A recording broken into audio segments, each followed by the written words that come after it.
नाजरीन अस्सलाम वालेकुम। IND टुडे न्यूज में आपका खैर मकदम करते हैं।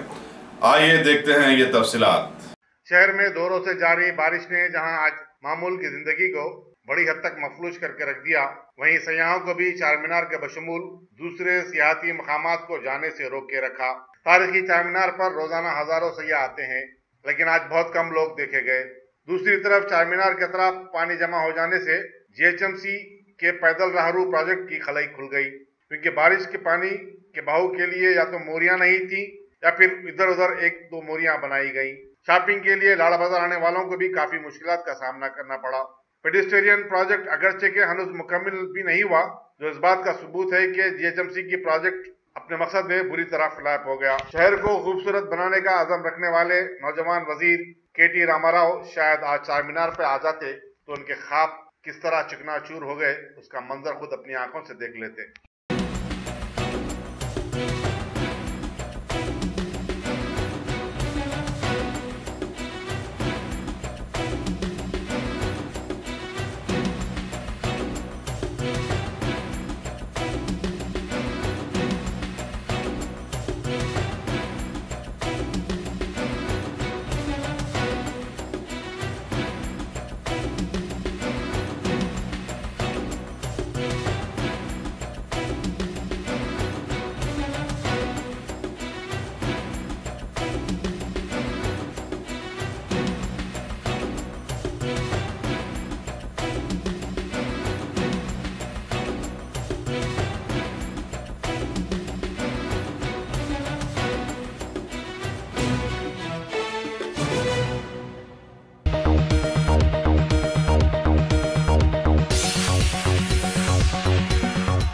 अगर आपने हमारे चैनल को सब्सक्राइब नहीं किया है तो आपको यहाँ सब्सक्राइब बटन दिख रहा है, उसे क्लिक करिए और सब्सक्राइब कीजिए और साथ ही साथ बेल आइकॉन को भी क्लिक करिएगा, जिससे कि आपको ताज़ा अपडेट मिलते रहें।